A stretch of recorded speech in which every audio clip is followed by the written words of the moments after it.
This is a restoration of a 1940 Piper Cub, and it was built from a McGaugh's kit in 1940 when I was about 16 years old. And now I've been restoring it, putting new cover on it, and it's 55-inch wingspan, and the flying weight is 22 ounces. It's a free flight model. It's powered by a Brown Class B engine, and I have the original wheels on it from 1940, and this is one of the original props. I still had one original prop left. Most some will get broken, and so I used SIG coverall to cover it. Use rubber bands on there to... And yeah, there's rubber bands that hold the wing on. And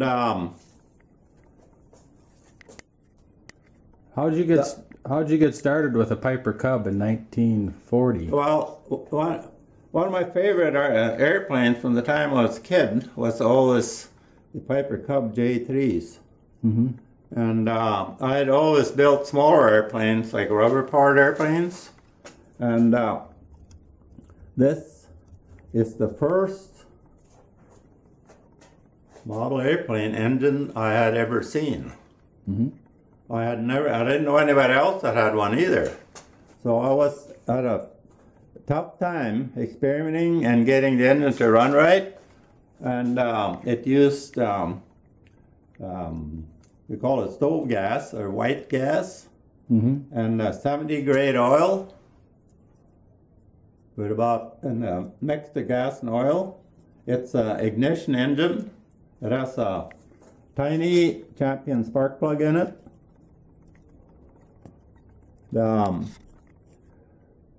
So in this they call it a Class B engine, so that'd probably be around like a, I don't know, I'm kind of guessing at it, maybe like a 35 now. Mm-hmm.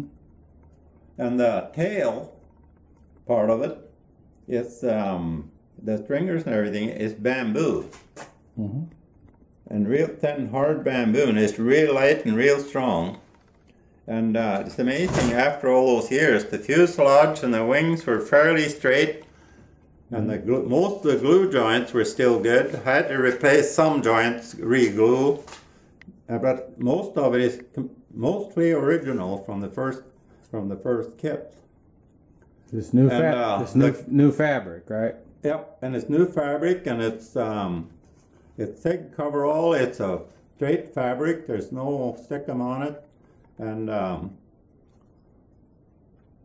when you finish it, you use brush on the first coat, send out nitrate dope, mm-hmm.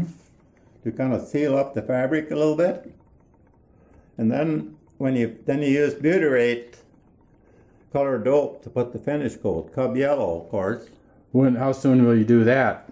Well, as soon as it warms up a little bit outside, so I can do my spraying with the doors open and the windows open. Because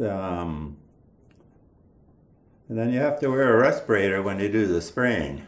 Mm-hmm. So I probably put about, I usually when I spray coverall covering, I mm-hmm. usually put at least 10 coats of butyrate dope, mm-hmm. over the nitrate dope. Do you think you can put butyrate dope over nitrate, but you can't put nitrate over butyrate, so mm-hmm. the nitrate makes a good filler. These are the original wheels. Do you think you'll try fly this? Pardon? Do you think you'll ever try fly that? Put this, get it flying? Did it fly? Well, yeah.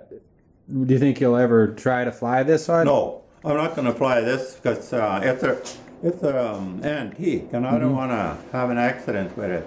But I might build a replica of the original plans. I still have the original plans for it. Uh-huh. So I can build another one and probably put an electric motor in it. instead of a gas, just to see how it flies, and then I'll put a radio control in it and fly it with the radio control instead of free flight, just to see how it works. Did it work? Did it work pretty good when it was? Well, it's 1940. It's light, you know, and it's got a long, good glide, and on all that. The biggest problem I had in those days when I was about 16 years old, I had a lot of trouble keeping the engine running because I'd never seen one before, and I didn't know anybody else around that had know anything that had one that knew anything else. So this is one of the early engines. But it flew. Did it fly pretty good? Huh? Did it fly? How far? Well, like I said, it would fly if it get the engine to run just right. That's the biggest problem with it, you know. But it looks it's good. got a real nice wing on it.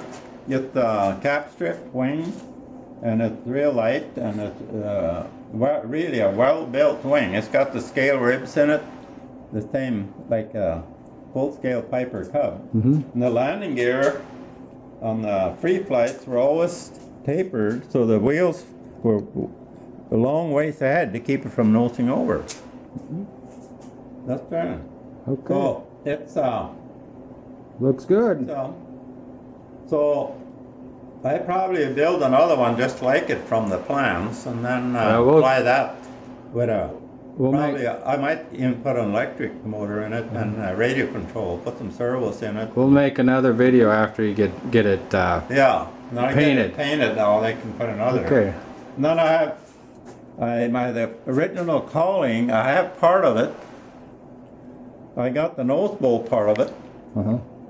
But the rest of it, they either got, for some reason, I couldn't find the rest of it.